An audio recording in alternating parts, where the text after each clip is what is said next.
Hi students, मैं अमित कुमार जायसवाल आज आप लोगों के सामने केमिस्ट्री का लेक्चर नंबर 8 लेके आया हूँ। इसमें हम गणना करेंगे। आज स्टैइकोमेट्री गणना है।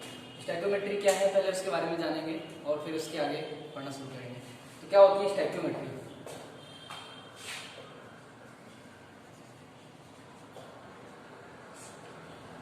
स्टैइकोमेट्री क्या होती है, ध्यान दीजिएगा। किसी रासायनिक समीकरण में अगर हम अभिकारकों उत्पादों के मध्य अगर कोई संबंध जान पाते हैं, उनकी मात्राओं में संबंध जान पाते हैं, उनकी मात्राओं की गणना कर पाते हैं, तो वो एकमात्र सहारा है जो कि स्टैइकोमेट्री है। अर्थात कह सकते हैं हम कि रासायनिक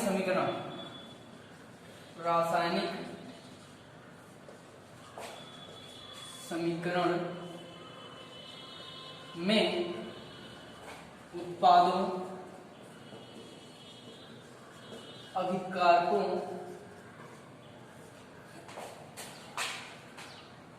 की मात्राओं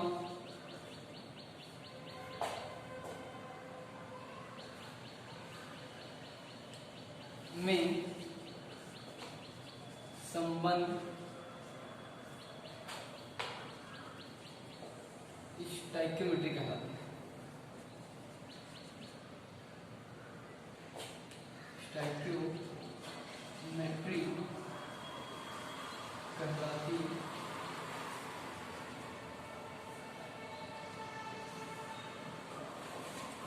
तो आई होप कि समझ में आएगा। अभिकारकों और उत्पादों के मध्य जो मात्राओं का जो संबंध होगा, कितनी मात्रा किस पदार्थ के बीच में है, अभिकारक में कितनी मात्रा थी और उत्पाद में कितनी मात्रा है, तो इसी का जो संबंध होता है वो हम स्टैइकोमेट्री के अंतर्गत जान पाते हैं।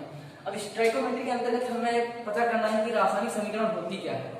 रासायनिक समीकरण अगर हम बात करें तो रासायनिक समीकरण क्या होती है जानते हैं।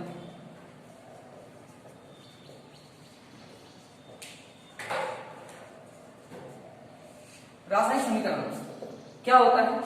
जब कोई रासायनिक अभिक्रिया में उत्पाद अभिकारकों और जो अन्य पदार्थ होते हैं, अभिकर्मक होते हैं, इनको हम एक सूत्र के माध्यम से जब लिखते हैं तो एक समीकरण तैयार होती है और इसी समीकरण को हम रासायनिक समीकरण कहते हैं। तो ध्यान दीजिएगा,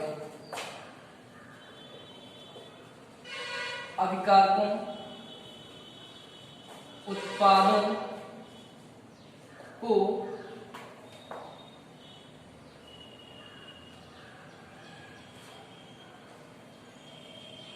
उनके प्रतीकों के रूप में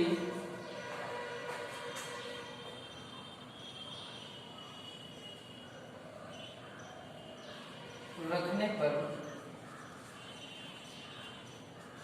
प्राप्त समीकरण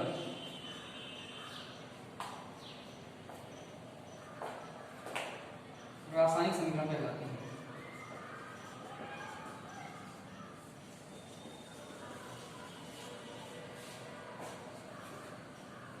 रासायनिक समीकरण कहलाती है।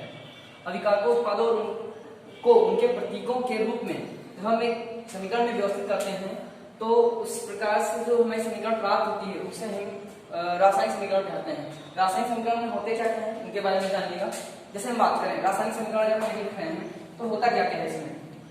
एक तो अभिकारक होगा और अभिकारक जो होते हैं, अभिकारक जो होते हैं इसके दो भाग हो सकते हैं, बताते हैं। अभिकारक जो होते हैं इसमें एक होता है क्रियाधार जो कि क्रिया करता है और इसी के साथ एक होता है अभिकर्मक। ये क्रिया करवाता है इसके साथ। अब यही दोनों, इसको हम क्रियाधार को S से लिखते हैं और इसको R से लिखते हैं और ये दोनों मिलकर जब एक अभिक्रिया करते हैं, यहाँ पे अभिक्रिया होगी तो जो हमारा उत्पाद बनेगा, जो हमारा नया पदार्थ बनकर तैयार होता है वही उत्पाद कहलाता है। इसको हम P से रिप्रेजेंट करते हैं और इसके साथ में अगर कुछ निकल रहा है, कोई उप उत्पाद निकल रहा है, उप उत्पाद जिसको हम नहीं चाहते हैं लेकिन वो साथ में बन जाता है, तो उसको हम बाई प्रोडक्ट भी कहते हैं। बाई प्रोडक्ट, उप उत्पाद। ये होता है रासायनिक प्रक्रिया, या हम इसको सीधे ऐसे बता सकते हैं, ये अभिकारक जो होता है इसके दो भाग होते हैं, और एक होता है अभिकारक क्रियाधार और दूसरा अभिकारक, और जब दोनों मिलते हैं तो उत्पाद और उसको उत्पाद बनाते हैं। तो ध्यान दीजिएगा इस चीज को, आगे बढ़ते हैं।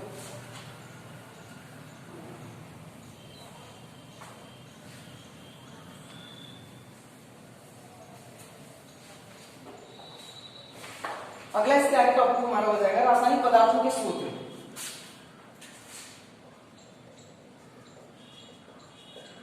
रासायनिक पदार्थों के सूत्र क्या होता है? रासायनिक पदार्थों के सूत्र तो हम अगर बताएं कि प्रतीकों के माध्यम, प्रतीकों का वह समूह जो किसी भी रासायनिक पदार्थ के संगठन को व्यक्त करता है उसे हम सूत्र या रासायनिक पदार्थों का सूत्र कहते हैं। तो ध्यान दीजिएगा, प्रतीकों का वह समूह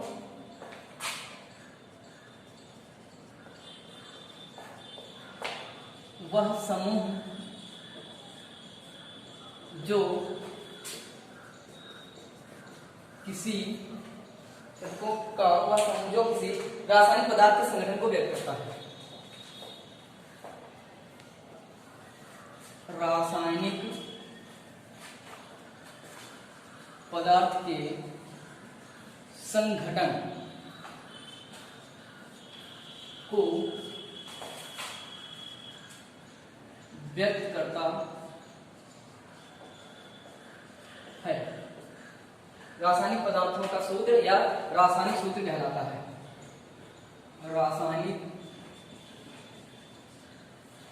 सूत्र कहलाता है। रासायनिक सूत्र कहलाता है। रासायनिक सूत्र क्या होता है? हमने बता दिया कि प्रतीकों के माध्यम से जब किसी पदार्थ को हम व्यक्त करते हैं तो वो पदार्थ उस पदार्थ के संगठन यानी वो किससे बना हुआ है। जैसे हम बात करेंगे एक जल लेते हैं H2O, तो ये क्या है? ये जल है, हमें पता है, जिसका सूत्र है H2O। अब जल में क्या क्या मिला हुआ है हमें कैसे पता चलेगा? तो H जो है वो हाइड्रोजन को बताता है, ऑक्सीजन जो है O जो है वो ऑक्सीजन को बताता है। अर्थात हमें यहाँ से पता चल जाएगा कि यहाँ पे हाइड्रोजन कितने हैं और ऑक्सीजन कितने हैं। अर्थात जल जो हमारा बना हुआ है वो हाइड्रोजन और ऑक्सीजन से मिलकर बना हुआ है। कितने हाइड्रोजन हैं और कितने ऑक्सीजन है ये भी हमें पता चल जाता है। अर्थात ये जो हमारा सूत्र बनेगा यही रासायनिक सूत्र हो जाएगा। अब ये रासायनिक सूत्र कितने प्रकार के होते हैं ध्यान दीजिएगा। तो रासायनिक सूत्र के प्रकार,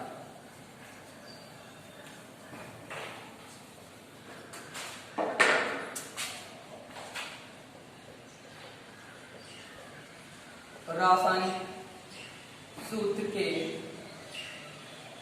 प्रकार ध्यान दीजिएगा। वैसे तो यहाँ पे 3 प्रकार के सूत्र पाए जाएंगे। अगर हम बात करें, पहला हो जाएगा हमारा, पहला जो इसमें होगा वो हो जाएगा मूलानुपाती सूत्र। मूलानुपाती सूत्र पहला हो जाएगा, और दूसरा हो जाएगा अणुसूत्र, और तीसरा हो जाएगा संरचना सूत्र।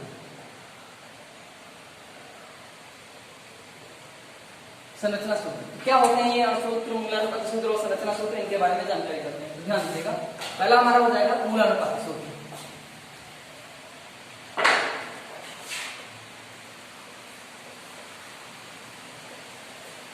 मूलानुपाती सूत्र, मूलानुपाती सूत्र, इसको इंग्लिश में कहते हैं एम्पिरिक फार्मूला। एम्पिरिकल या एम्पिरिक फार्मूला कह सकते हैं।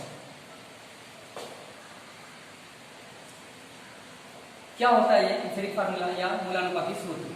तो ध्यान दीजिएगा, किसी भी पदार्थ को या वह सरल सूत्र जो किसी पदार्थ के संगठन तथा उसके तत्वों में उपस्थित पदार्थों की एक मात्रा को जो बताते हैं वो हमारे मूलानुपाती सूत्र कहलाते हैं। अर्थात ध्यान दीजिएगा, यहाँ पर वह सरल सूत्र जो किसी यौगिक के अणु में उपस्थित तत्वों या विभिन्न तत्वों के परमाणुओं की आपेक्षिक संख्या को बताते हैं, वही क्या कहलाते हैं? हमारे मूलानुपाती सूत्र कहलाते हैं। देखिएगा इसकी डेफिनेशन लिखते हैं।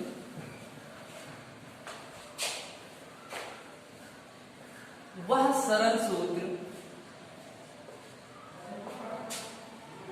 जो किसी पदार्थ वह सरल सूत्र जो किसी पदार्थ के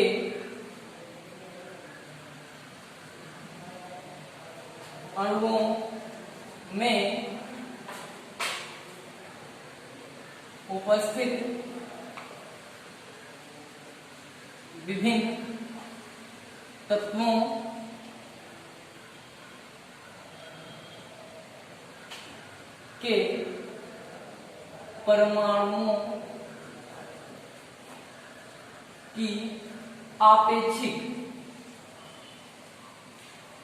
आपेक्षिक संख्या बताता है या बताते हैं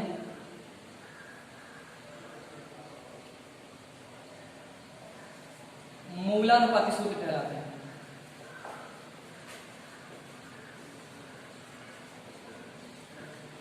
मूलानुपाती सूत्र कहलाते हैं। कहने का मतलब क्या है?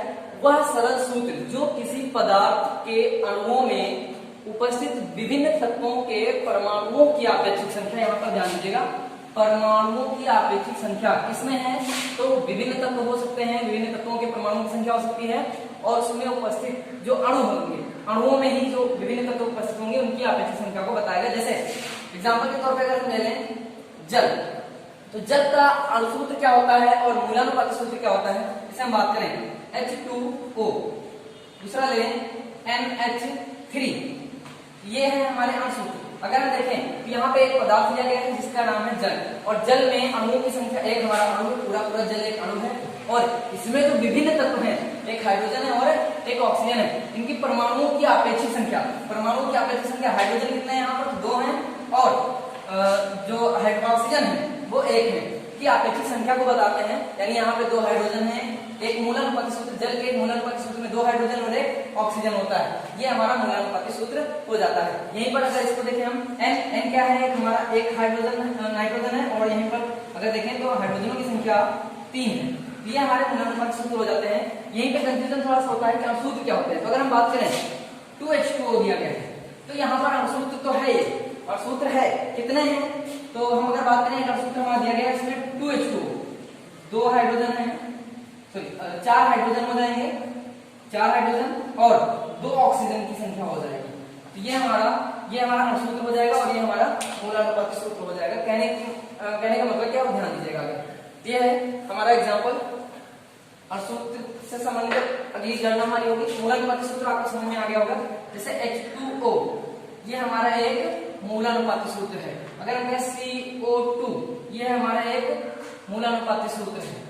कहने का मतलब है कि परमाणुओं की आपेक्षिक संख्या को बताएं किसी पदार्थ में उपस्थित। यहाँ पे कितनी आपेक्षिक संख्या जल में होती है? तो 2 हाइड्रोजन होते हैं, 1 ऑक्सीजन होता है, जिससे प्रदर्शित करेंगे वो हमारा मूलानुपाती सूत्र होता है। ये ध्यान दीजिएगा, कितने हाइड्रोजन या कितने ऑक्सीजन मौजूद होंगे उस तत्व में, उसकी संख्या जो बताएगा वो मूलानुपाती सूत्र होता है, और जो इनके अनुपात को बताएगा वो अणुसूत्र होता है। ये चीज ध्यान रखिएगा, इनकी संख्या जो बताए वो मूलानुपाती सूत्र, और जिनके विशेष अनुपात को बताए वो अणुसूत्र हो जाएगा। अगला हो जाएगा हमारा अणुसूत्र।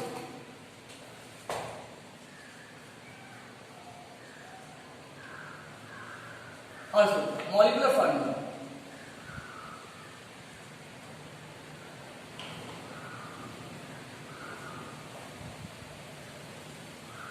मॉलिक्यूलर फॉर्मूला क्या होता है? मॉलिक्यूलर फॉर्मूला अगर बात करें तो वह सूत्र जो किसी पदार्थ के अणु में उपस्थित विभिन्न तत्वों के परमाणुओं की वास्तविक संख्या को व्यक्त करता है। अगर वास्तविक संख्या की बात करें तो अणुसूत्र, अगर आपेक्षिक संख्या की बात करें तो अणुसूत्र। ये चीज ध्यान रखिएगा। तो ध्यान दीजिएगा, वह सूत्र जो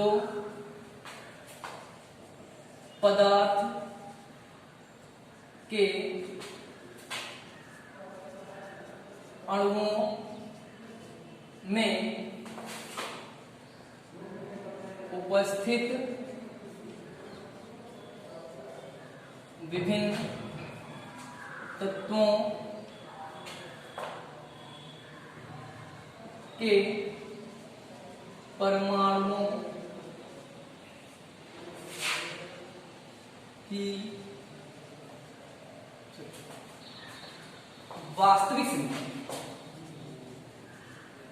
वास्तविक संख्या वह सूत्र जो किसी पदार्थ के अणु में उपस्थित विभिन्न तत्वों के परमाणुओं की वास्तविक संख्या बताते हैं।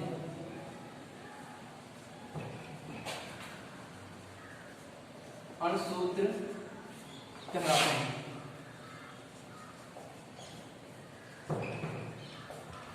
अणुसूत्र कहलाते हैं। एग्जाम्पल के तौर पे देखिएगा, अगर हम बात करें यहीं पर सेम एग्जाम्पल है, बस वहां पे क्या था, आपेक्षिक संख्या, कितनी अपेक्षाकृत हो सकती है संख्या, और यहाँ पर हो जाएगा वास्तविक संख्या। ध्यान दीजिएगा, अगर हम कहें पहले अभी समझ लीजिएगा क्या होता है। H2O यहाँ पे आपेक्षिक संख्या और दोनों H2H2 अगर ले तो इसमें वास्तविक संख्या क्या होता है। तो आपेक्षिक संख्या यहाँ पर अगर बात करें, एक H जो जल होता है उसमें 2H और एक ऑक्सीजन होता है, लेकिन अगर हम अणुसूत्र की बात करें तो उसमें जो वास्तविक संख्या है तो क्या है, यहाँ पर अगर देखें तो 2 गुणे 2 यानी 4 हाइड्रोजन है और 2 ऑक्सीजन है। ये मूलानुपाती सूत्र के अंतर्गत बताया जाएगा, और ये जो होगा आपेक्षिक अणुसूत्र के अंतर्गत बताया जाएगा। तो इसे ध्यान रखिएगा। कितने अणु मौजूद हैं, अणुओं की संख्या, यहाँ पे 2 अणु हैं, जाहिर सी बात है, ये 2 अणुसूत्र, इसलिए इसको अणुसूत्र, ये तो सूत्र है लेकिन ये अणुसूत्र हो जाएगा, अणुओं की संख्या को बता रहे हैं। तो ध्यान दीजिएगा, जैसे CO2, H2O, NH3, C6H6।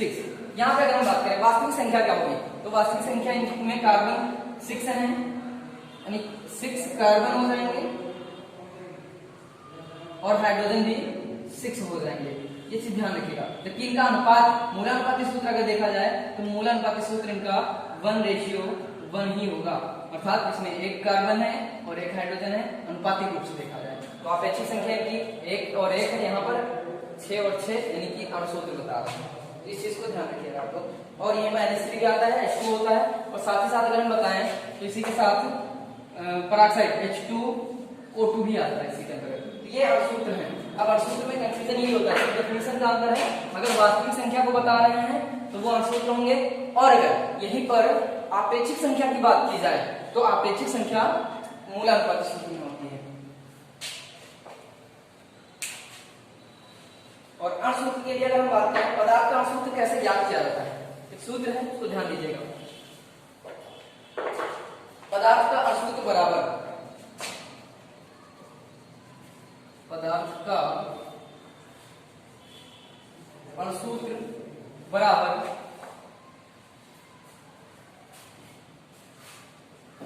पदार्थ का मूलानुपाती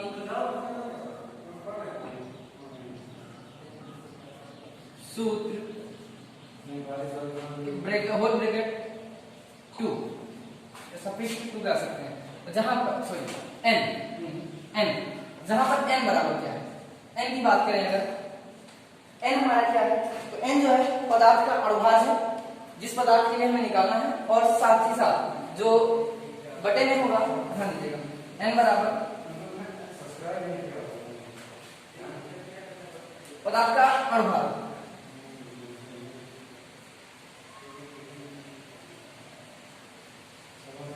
पदार्थ का अणुभार बटे पदार्थ का अणुभार बटे पदार्थ का मूलानुपाती भार। ये क्या होता है अगर हम बात करें तो ध्यान दीजिएगा, अगर हम बात करें कि H2O और अगर हम इसे कहें कि पदार्थ का अणुसूत्र क्या है, इसकी पावर हम अगर लगा दें 2, तो ये क्या हो जाएगा, इसका अणुसूत्र क्या आएगा। और अगर सिर्फ H2O भी पूछें H2O तो ये क्या है, तो आपको पता है 2H हो जाएंगे, H का 1 गुणे 2H है और प्लस ऑक्सीजन का 16 अणुभार होता है, तो ये टोटल आ जाएगा 16। लेकिन यहाँ पर अगर हम बात करें ये हो जाएगा 16, लेकिन बाहर 2 है अर्थात गुणे 2 हो जाएगा, तो ये बराबर आ जाएगा ये 18 होगा और ये हो जाएगा 36। अब कैसे ज्ञात करेंगे, तो हमें पता होना चाहिए मूलानुपाती सूत्र बाहर ये है जबकि हम सूत्र ये है। तो अगर हम यहीं पर देखें कि इसका जो n है वो कितना आएगा, तो यहाँ पे ध्यान दीजिएगा, अगर हम पदार्थ की जगह हम H2O का एग्जाम्पल के तौर पर अगर हम ले लें, अगर हम H2O का अणुभार बटे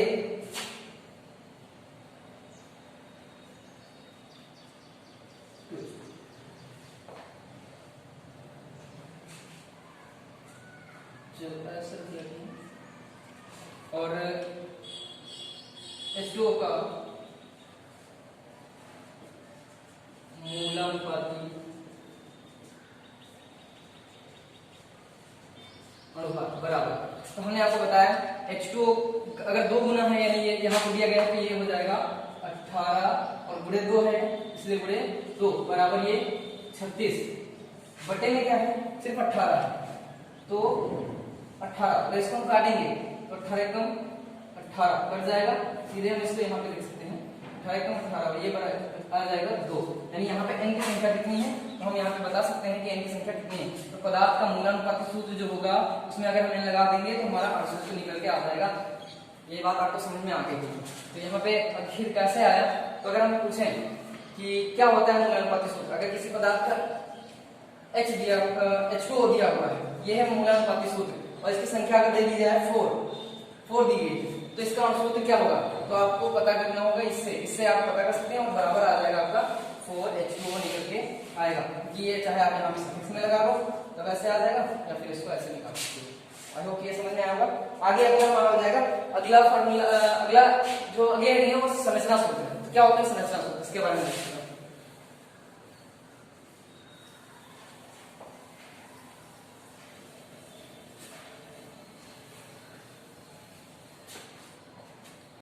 संरचना सूत्र क्या होता है इसके बारे में ध्यान दीजिएगा। तो संरचना सूत्र क्या है, स्ट्रक्चरल फार्मूला होता है, इसको इंग्लिश में कहते हैं स्ट्रक्चरल फार्मूला। संरचना सूत्र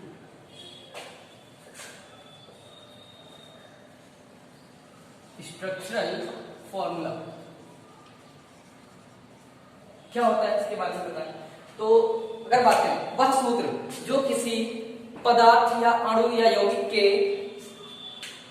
अणुओं की अवस्था को बताए या उनकी संरचना को बताए या उनकी पोजीशन बताए, उसे हम संरचना सूत्र कहते हैं। तो क्या होता है इसके डेफिनेशन ध्यान दीजिएगा, कैसी व्यवस्था होगी तत्वों की या अणुओं की,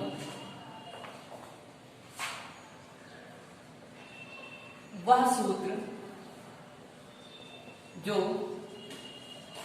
पदार्थ के पदार्थ में उपस्थित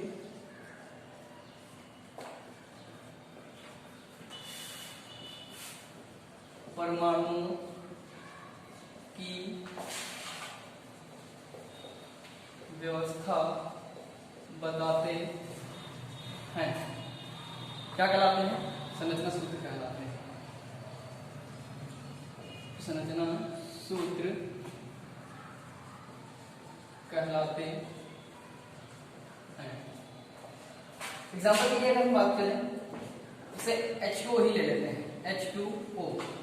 H2O की संरचना सूत्र में कैसी इसकी संरचना है, ध्यान दीजिए कैसी व्यवस्था होती है। तो ये ऑक्सीजन होता है, इसके ऊपर 2 ये लोन पेयर और एक लोन पेयर ये और एक लोन पेयर ये, और साथ ही साथ ये हाइड्रोजन और एक हाइड्रोजन इधर, ये हो जाएगा इसका संरचना सूत्र। दूसरा अगर हम बात करें NH3 अमोनिया, अमोनिया क्या होता है, N बीच में होगा, इसके साथ एक लोन पेयर, एक हाइड्रोजन इधर, एक हाइड्रोजन इधर और एक हाइड्रोजन इधर, ये हो जाएगा अमोनिया। तो ये 2 हो गए। और अगर हम बात करें CO2 की, तीसरा एग्जांपल अगर हम ले लें CO2, तो CO2 क्या होता है, C और डबल बॉन्ड के द्वारा एक ऑक्सीजन इधर जुड़ा होगा और डबल बॉन्ड के द्वारा ऑक्सीजन एक इधर जुड़ा होगा, ये ऑक्सीजन है। तो 2 बॉन्ड है, ये बंद है, ये बंद कहलाते हैं, जिसको इंग्लिश में बॉन्ड कहते हैं, और ये लोन पेयर होते हैं। ये जो है ये इलेक्ट्रॉन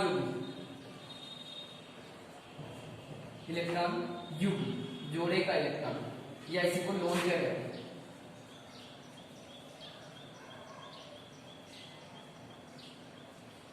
लोन, ये होते हैं, इसे ध्यान रखिएगा। और ये तो तत्व ही, आई होप इतना आपको समझ में आया होगा। और इसके बाद एक सूत्र हम आपको दे रहे हैं, एक सवाल दे रहे हैं, उसको आपको कैलकुलेट करिएगा और बताइएगा कैसे कैलकुलेट करना होगा इसे।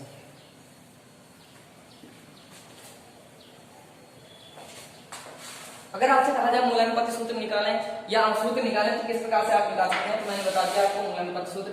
अगर पदार्थ का अणुभार दिया हुआ है या पदार्थ का भार दिया गया है प्रतिशत में, कितने प्रतिशत किसी यौगिक में पदार्थ दिया हुआ है, जैसे हम बात करें अगर किसी यौगिक की हाइड्रोजन ले लें और ऑक्सीजन ले लें, तो हाइड्रोजन ऑक्सीजन या जल में अगर बात करें, या क्यूप्रस ऑक्साइड अगर ले लें जैसे CuO, अगर इसका भार दिया हुआ है कि कितने प्रतिशत ये संगठन से मिलकर बना हुआ है, कितने प्रतिशत कॉपर है, कितने प्रतिशत ऑक्सीजन है, या फिर कितना अणुभार इसका है और कितना अणुभार इसका है, अगर हमें ये दिया गया हो तो हम आसानी से पता कर सकते हैं कि किसी तत्व का जो मूलानुपाती सूत्र होगा वो क्या होगा और उसका सूत्र जो होगा वो क्या होगा।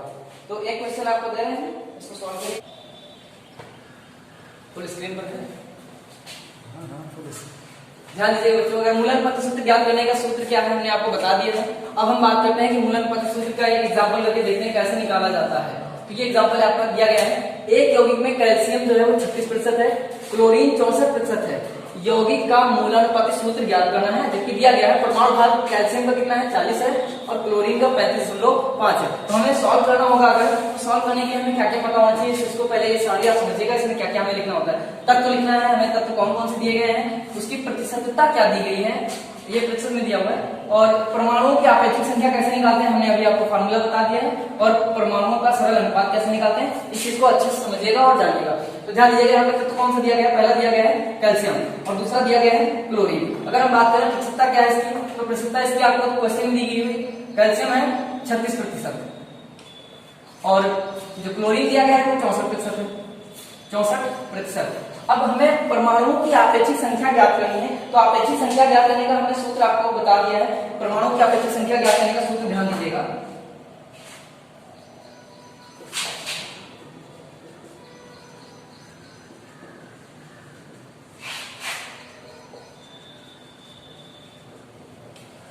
परमाणुओं की आपेक्षिक संख्या बराबर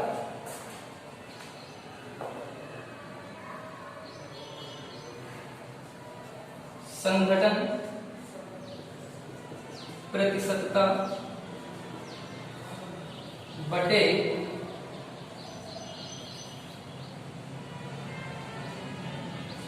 पदार्थ का अणुभार, ये ध्यान दीजिएगा। तो यहाँ पे संगठन कितना दिया गया है, संगठन की बात करें तो जो ये कितना दिया गया है 36% और 64% दिया हो जाएगा, और अणुभार आपको ये ब्रैकेट में दिया गया हुआ है। तो इसको हमें रखना है, कैसे रखना है इसको कैलकुलेट करके बताना है।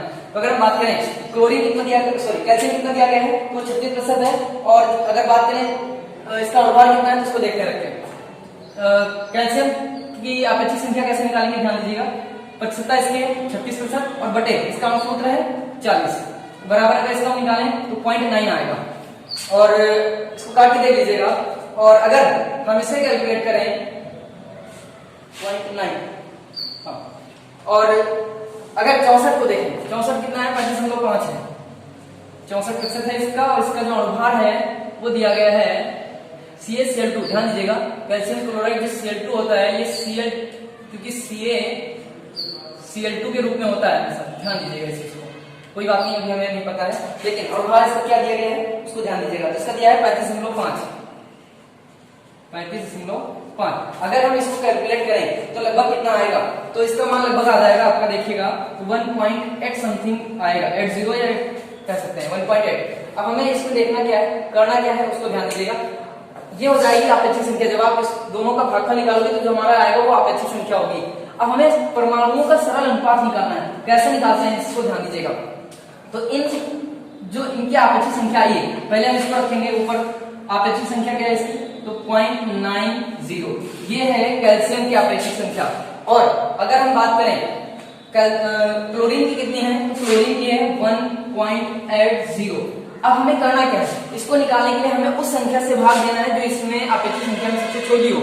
इसमें अगर हम बात करें तो इसकी कितनी अपेक्षित संख्या है, तो इसमें बात करें अगर तो सबसे छोटी संख्या हमें ये मिलेगी 0.90, तो 0.90 को इससे पहले भाग दे देंगे, ये कट जाएगा, एक बार में जाएगा, एक आ जाएगा।